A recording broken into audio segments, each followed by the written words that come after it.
दोस्तों, अगर मैं आपसे कहूं कि जीते जी किसी ने अपना मृत्यु भोज कर दिया, यानी 13वीं का भोज, जो कि अमूमन मरने के बाद किया जाता है, तो आपको भी बड़ा अजीब लगेगा। मुझे भी बड़ा अजीब लगा।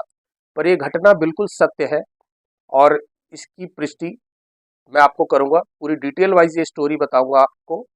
लेकिन स्टोरी जानने से पहले अगर आपने मेरे चैनल को सब्सक्राइब नहीं किया तो सब्सक्राइब कर लीजिएगा। आपके लिए बहुत मेहनत करते हैं, एक वीडियो बनाने में बहुत मेहनत लगती है। तो आइए बिना वक्त जाए किए करते हैं स्टोरी की शुरुआत। हर धर्म में अपने अपने रीति रिवाज होते हैं। उसी तरह हिंदू धर्म में भी एक रीति होती है कि मरने के बाद एक 13वीं का भोज दिया जाता है। ऐसा मानना है कि मृत्यु होने के बाद उनकी जो आत्मा है हमारे इर्द गिर्द हमारे घर में ही कहीं भटकती रहती है। तो 13वें दिन उनकी जब विदाई होती है तो उनको बहुत ही खुशीपूर्वक लोगों को भोज खिलाकर विदा किया जाता है, ताकि उनकी आत्मा को मोक्ष और शांति मिल सके। तो इसी कड़ी में एक कहानी है जो कि हकीम सिंह की है। जी हाँ, ये कहानी है उत्तर प्रदेश में एक जिला पड़ता है एटा, और एटा में एक गांव पड़ता है सकीट। वहां पर 55 साल के हाकिम सिंह अकेले रहा करते थे।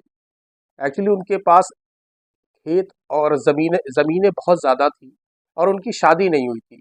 एक्चुअली 40 साल की उम्र में उनकी एक शादी हुई थी, लेकिन शादी होने के कुछ सालों बाद ही उनकी बीवी उनको छोड़कर भाग गई। तो उनका ना कोई बेटा था। अब परिवार के नाम पे उनके पास सिर्फ उनके 3 भाई और 2-3 भतीजे थे। अब हाकिम सिंह अपनी ज़िंदगी चलाने के लिए अपनी ज़मीनें वक्त ब वक्त बाय वक्त बेचता रहता है। कभी 1 बीघा ज़मीन बेच देता था, तो कभी 2 बीघे ज़मीन बेच देता था।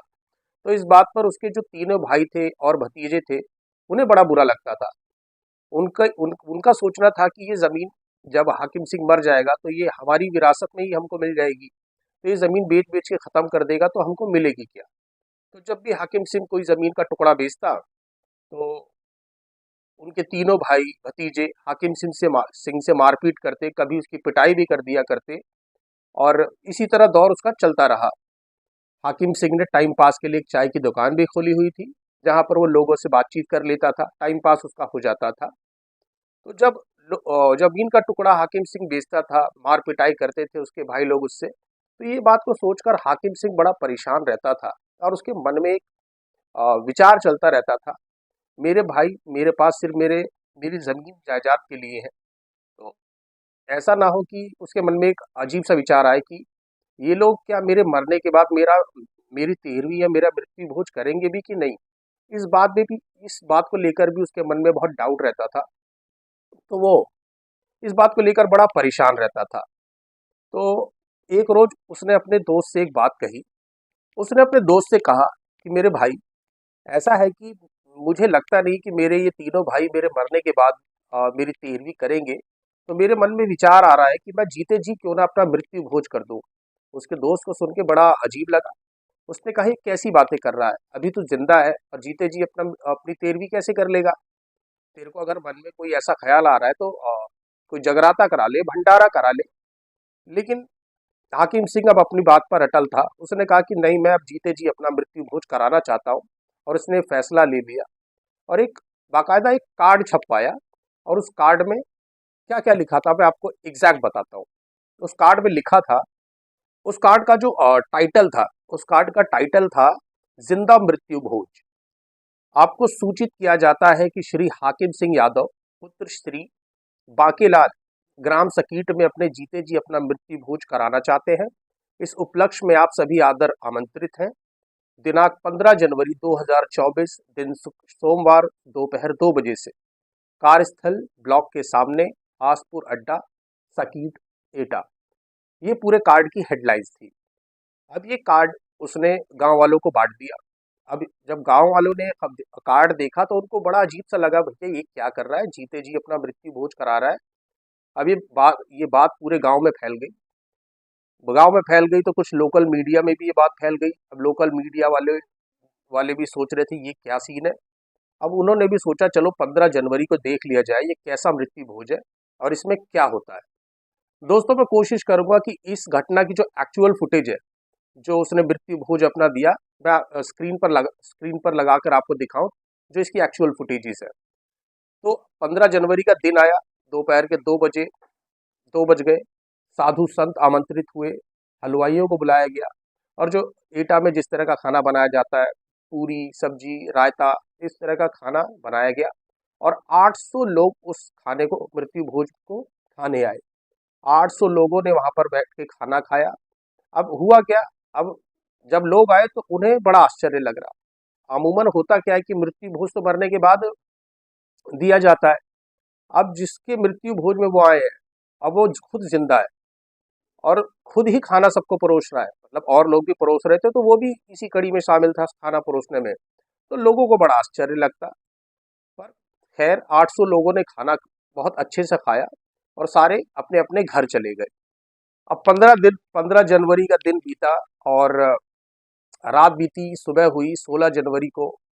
अपनी दुकान पर गया हाकिम सिंह और चारों तरफ उसी की बातें उससे हो रही, मृत्यु भोज की, मतलब मृत्यु भोज की बातें हाकिम सिंह से ही अब लोग कर रहे। पूरे गांव में बहुत चर्चा, मीडिया, लोकल मीडिया वहां शामिल। तो इसी तरह उसी की चर्चाओं में 16 तारीख का जो दिन था वो बीत गया, उसी की बातें करते करते अब रात हुई। रात को हाकिम सिंह अपने बिस्तर पर सोने चला गया और सो गया। अब दिन आया 17 जनवरी। 17 जनवरी सुबह, यानी अमूमन गाँव में क्या होता है कि लोग जल्दी उठ जाया करते हैं, तो उस दिन हाकिम सिंह उठा नहीं। तो उसका दोस्त उसके घर गया और उसको उठाने के लिए गया, तो देखा हाकिम सिंह अभी बोल नहीं रहा। उस उसने हाकिम सिंह के चेहरे पे कुछ पानी के छींटे मारे, तब भी हाकिम सिंह नहीं उठा। ये सोचकर उसका दोस्त डर गया।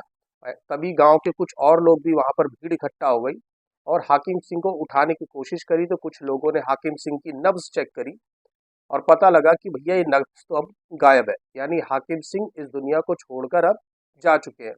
पूरे गांव में खलबली मच गई और ये खबर पुलिस में भी अब पता चल गई कि इस तरह की कोई बात हुई है। पुलिस को तो एक्चुअली इस घटना के बारे में पहले से ही पता था कि मृत्यु भोज उसने अपना कराया है, लेकिन कोई इलीगल काम तो है नहीं।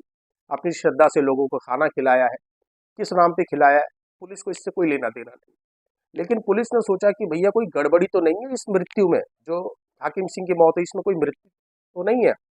हाकिम सिंह की बॉडी पुलिस ने अपने कब्जे में ली और लाश को पोस्टमार्टम के लिए भेजा। जब पोस्टमार्टम की रिपोर्ट आई तो पुलिस ने भी बड़ी सांस ली और उसकी पोस्ट रिपोर्टम में था कि वो उसकी मौत हार्ट अटैक से हुई है।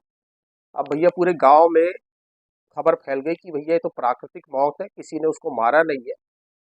अब लोगों में तरह तरह की बातें होने लग गई। देखिए कि जिसने जीते जी अपना मृत्यु भोज किया, मृत्यु भोज करवाने के मात्र दूसरे दिन उसकी मौत हो गई। ये बहुत अजीब लगा दोस्तों को। तो उस गांव में रिवाज था कि अब खेत के किनारे किसी ने ले जाके अमूमन उसकी चिता को जला दिया जाता है।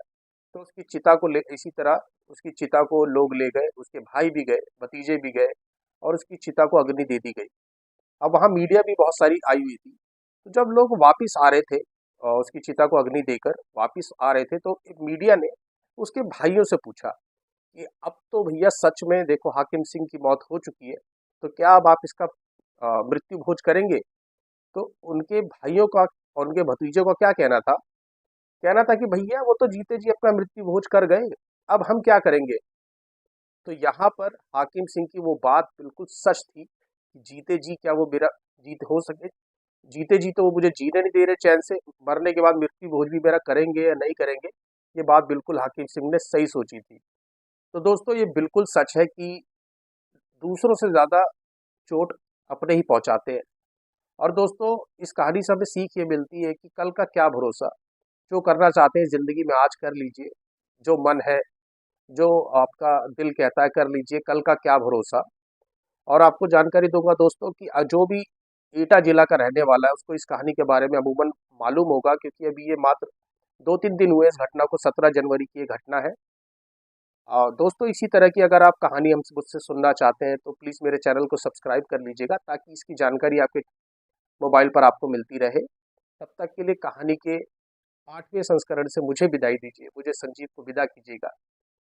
नमस्कार।